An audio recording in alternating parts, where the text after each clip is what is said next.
Hi,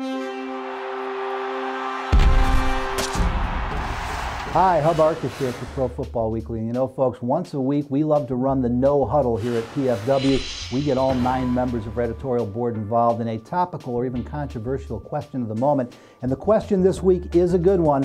Is it time for the Philadelphia Eagles to go to either Nick Foles or Trent Edwards in place of Mike Vick at quarterback? It's a tough decision for Andy Reid right now because you've already replaced the defensive coordinator. Other changes may be coming on the offensive line. Andy Reid is coaching for his job. He's made some pretty drastic moves already. They obviously did something that they had to do in getting rid of defensive coordinator Juan Castillo. It sends the message almost like you're hitting the reboot, like you're starting over. Obviously they are grasping at straws to make something positive happen. Obviously the natives are restless in Philly, but so what else is new? Why not go to a new guy who may be able to protect the football a little bit better and give them a better chance of success? The rookie quarterbacks this year are having great success around the league. But if you're going to make the change, I think you make the change this week.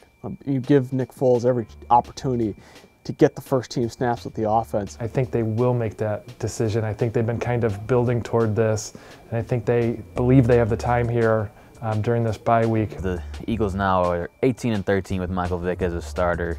I know about the turnover issues he's had this season. I don't know if I'm biased or not. I've never personally thought that Michael Vick was the guy that was going to take them to a Super Bowl. I'm just not ready to say Nick Foles gives them a better chance to win going forward. I'm not that sold on Nick Foles being the answer for this team. Turning to a rookie, it's risky business. I think you have to stick with Vick. I would stick with Michael Vick. All the rap on Nick Foles coming into the season was that he's a spotty accuracy, not a great decision maker, gets rattled in the pocket. I don't know if Nick Foles is the answer or not, but what I do know is that clearly this turnover epidemic is not improving. Is that really what you want to see now? A guy coming in and making his first career start when, again, you're still very much alive in the race. And they're only one game out in that NFC East.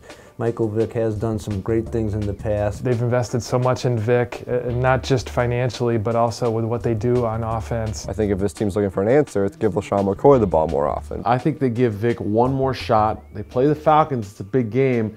You know, we know it means a lot to Vick and playing that team that he used to play for. If they've given up on the season, sure, go ahead. Let's see what you have for the future in Nick Foles. But that's not that time right now when they're 3-3 and still very much in the thick of the race in the NFC East. All right, guys, thank you very much. It's now my chance to throw my 2 cents in. And I'll tell you what, I don't know if Nick Foles is ever going to be an NFL quarterback, but I know he's not ready yet. And all you need to know about Trent Edwards is he's number 3 on the depth chart behind Nick Foles. So while I've been saying for years you can't win a Super Bowl with Mike Vick, I think the Eagles put themselves between a rock and a hard place, and they've got to stay there right now because Mike Vick is still the guy who gives them the best chance to win. That'll do it for this week's edition of the No Huddle. For all the best in news, notes, and analysis, 24 hours a day, 7 days a week, make sure you stay dialed in to ProFootballWeekly.com.